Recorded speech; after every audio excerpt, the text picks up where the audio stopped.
So you want to learn the ear. Let's dive right in.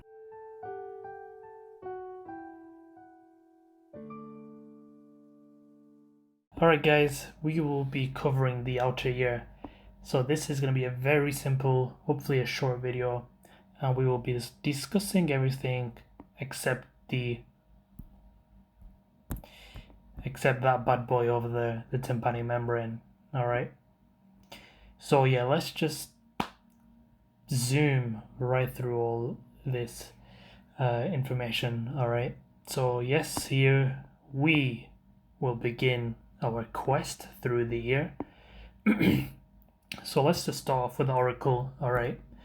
Now, yes, you would have predicted the dreaded image that is this. Okay. So this is how I learn the labelings of the oracle. Alright, so we want to go posterior to anterior, right? So I want to keep it systematic and logical here. So this is how you should do it. Here we have the helix, the fossa, the helix, the fossa, the helix. Did you get that? I'll try again. Helix, the fossa, the helix, the fossa, the helix. Alright. Then we move down and we'll focus on these things in a minute. Number 1, helix. Here you have the helix. Alright. Next you have the fossa, scaphoid fossa, sandwiched between two helixes. Helix on the outside is the big brother. It's big. Helix on the inside, it's still a helix. It's protruding like this helix. They are both protruding structures. They're both brothers in a way. Here you have the big brother, the helix. Here's the anti-helix. It's the small brother. Alright. It's the small brother. Now the small brother and the big brother have a relationship. Of course, because they're brothers, and they got into a bit of an accident, alright? So the big brother, unfortunately, got into a car accident with the small brother, and now he only has one leg. Whereas the small brother is very thankful to the big brother that he basically saved him, and he has 2 legs. Alright. So the little brother has 2 legs. The big brother has 1 leg. What do I mean? Here, crus of the helix, the leg of the helix, there's 1 leg.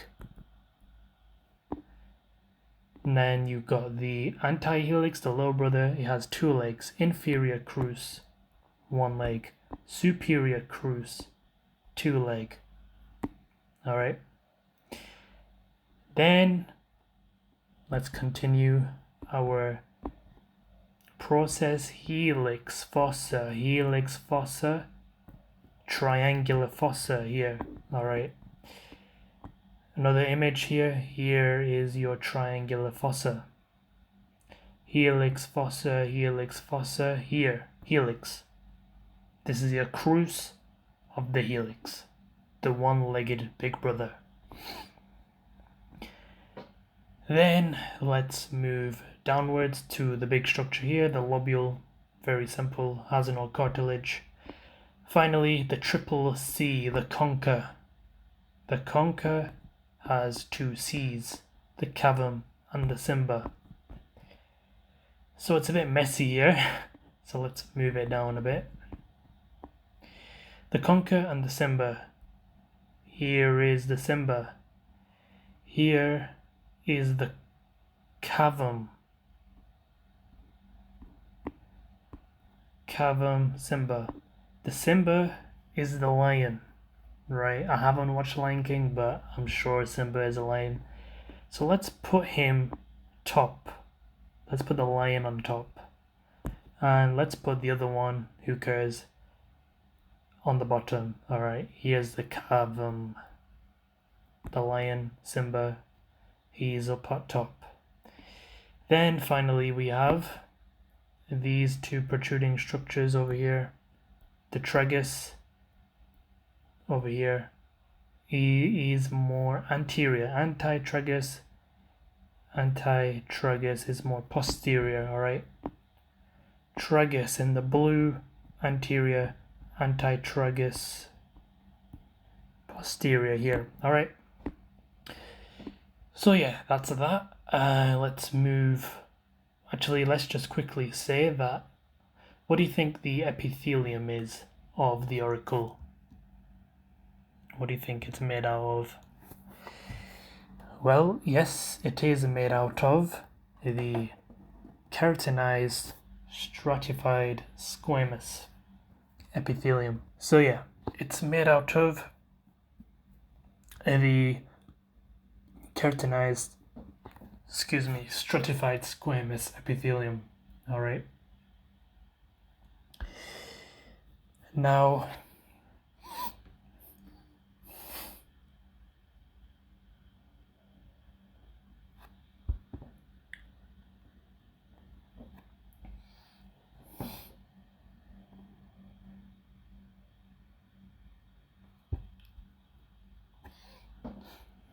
alright, so let's focus on the second part, which is the EAM, the meatus, the channel that leads towards the middle ear. What can you see? Let's get rid of all this. This channel can be divided into two. Let's put a division here. Alright, this medially is 2/3. This laterally is 1/3. Now, the reason we differentiate this is because they are composed of two supporting structures. Alright, number one, we can see this very fatty and cartilaginous substance. This is the supporting structures for the first 1/3. The medial 2/3 supported by the temporal bone. Here is your temporal bone.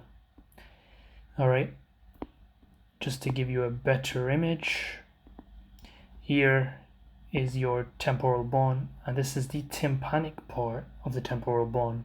Alright, let's get a better image. Again, same thing. Here is your temporal bone, the tympanic part. Alright, and the more lateral 1/3, this is your fatty kind of cartilaginous structure. However, what is the epithelium here? Here's a clue. It's sebaceous and cerumen gland secreting, and it also has hair follicles. Well, it is your stratified squamous, and it's specifically keratinized. Why is this? Because it's an extension from the actual auricle. Yes, the auricle extends itself, its epithelium, towards the proximal third. Now also, if you've also noticed that the channel is not straight, it's sigmoid shaped. Reason being is because potentially it's a defensive anatomical structure in which it prevents the progressive growth of pathogens. Alright, and because it is sigmoidal, pathogens have more of a difficult chance in reaching the more sensitive parts of the ear. And so, because it's sloped as well, sigmoid shaped, if you've ever been to an ENT clinic, you'll know that whenever they use the otoscope, right,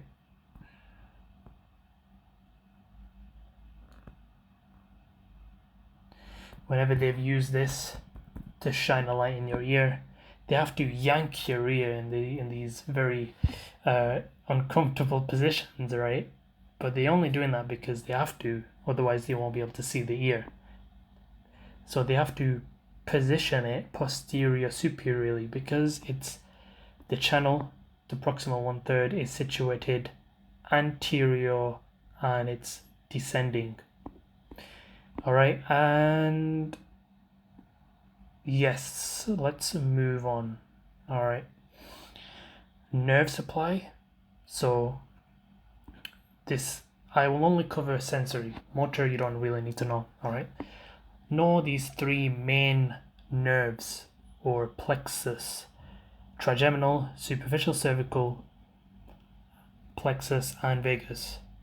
V3 is the mandibular branch. Specifically, when we are focused on the auriculotemporal, this is number 4, superior aspect. Superior aspect, and here we have the plexus. This is superficially innervating, all right, hence superficial. Innervating, what does innervate? All right, so here we have the gray auricular, which is number 1, lesser occipital, number 2, inferolateral, L for lateral. All right. Finally, vagus. Vagus is covering the central portion of the ear. Uniquely, irritation to this nerve can actually produce a certain cough reflex, and that's because the vagus has innervations towards this area. And yeah, let's move on to the final part, the blood supply. So there is a general mix of supply. However, these supplies come from the external carotid, 4 branches, posterior auricular. This supplies what you can see here: the tympanic membrane, the external acoustic meatus, all right, medial and posterior superior aspect of the auricle. Then you have the superficial temporal, all right, an extension of the carotid. This innervates the auricle as well, and the meatus. Then we have the occipital, again following a similar trajectory as the posterior auricle, supplying the posterior of the auricle, and maxillary. This supplies the tympanic membrane and the EAM. Now you may be thinking, how is that even possible?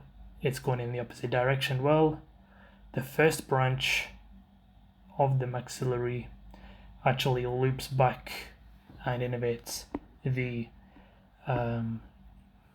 these structures here.